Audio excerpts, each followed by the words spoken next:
Today, we're learning about the American hazelnut with cookbook author Beth Dooley. First, a trip to the farm.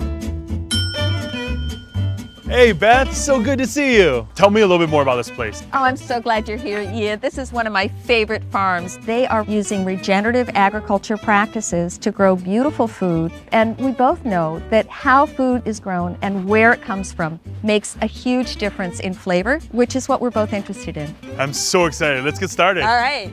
You're very passionate about local ingredients. Where did that passion start for you? I had a wonderful grandmother who was a really good cook, who had a fabulous garden, and I grew up in New Jersey, and so we'd go down to the New Jersey shore and she would stop at every farm stand and talk to every farmer, and then we'd get to her backyard and she would harvest those Jersey tomatoes, and she'd have raspberries growing on canes over her white picket fence. I mean, it was really idyllic.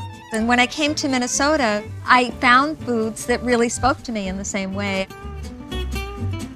Julie, I want you to tell us about the work you've done using regenerative agriculture. It's amazing. Yeah, well, thanks. The whole notion here is around a perennial farming base. So moving away from the monocropping of corn and soybeans, which was prevalent on this land for almost 25 years.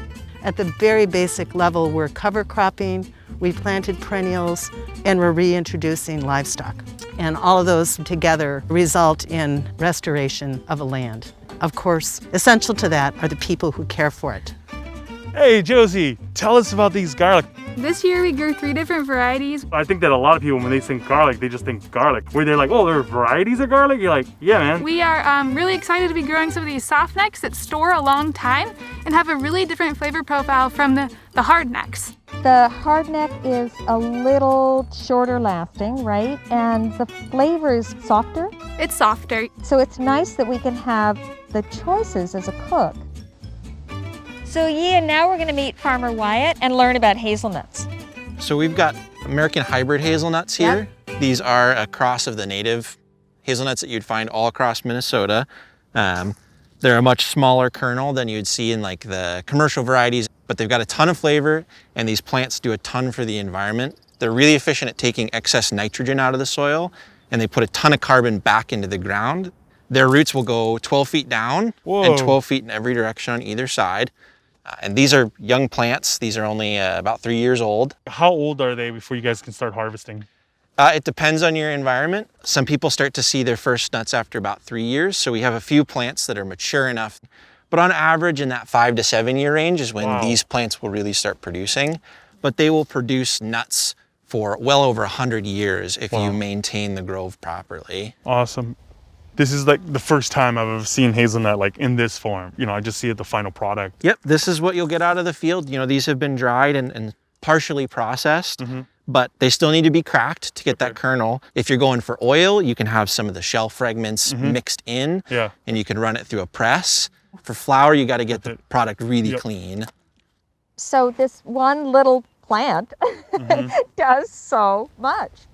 So now we're gonna use hazelnut oil, hazelnut meal or flour, and the hazelnuts themselves in a dish that also uses this beautiful fresh garlic. Let's go to the kitchen and start cooking. All right. Beth, show me what we're gonna be doing. All right, we're gonna make a salad using all 3 hazelnut products.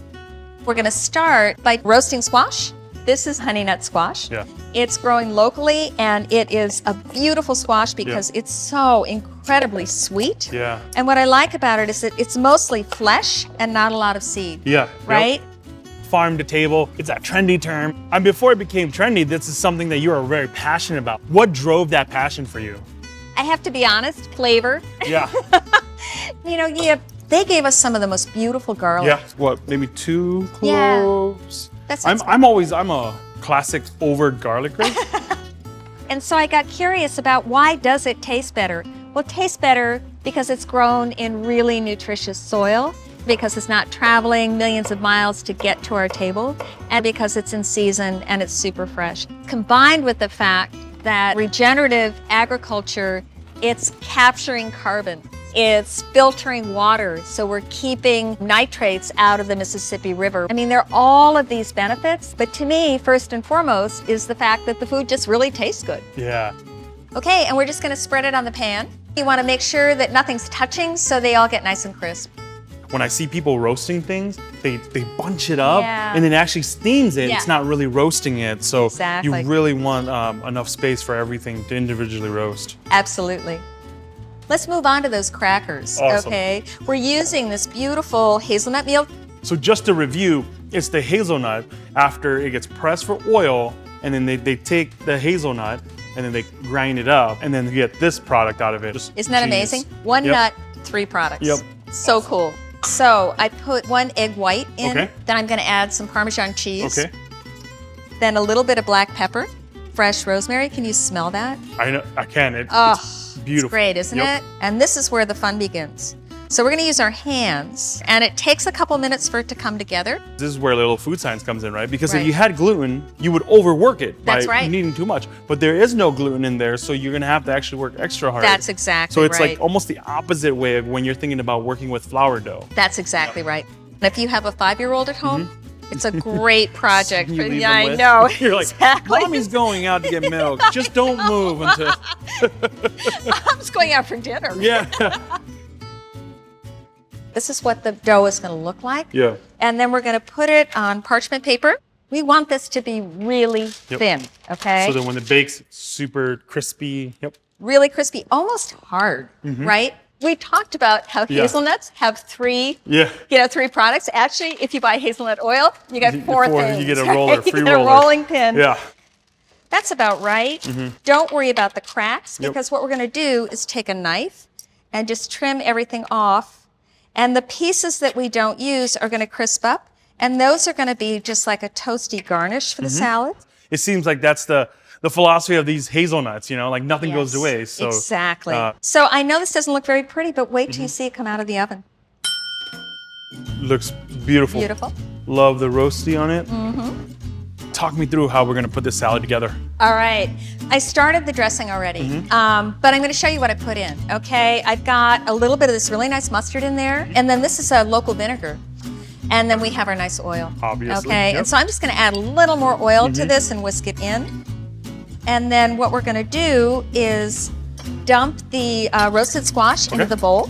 And then we're just going to drizzle a little bit of this over. Okay. Give it a shake.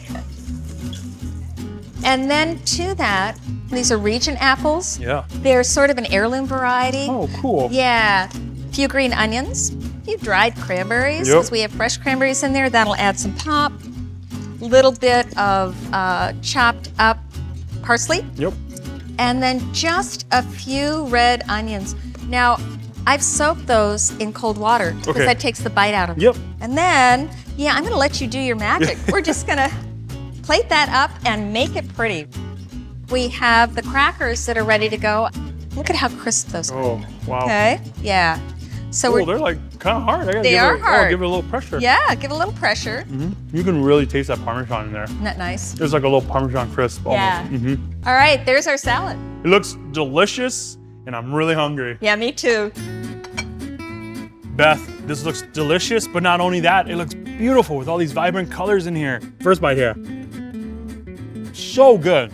You can totally taste the vinaigrette being absorbed into the squash and the apple, and it's delicious. Oh, good. I'm so glad. When I'm putting together a plate, I always think of that old trope, what grows together goes together, right? Definitely. So the hazelnuts and the apples and the squash and the ginger all came from the same area.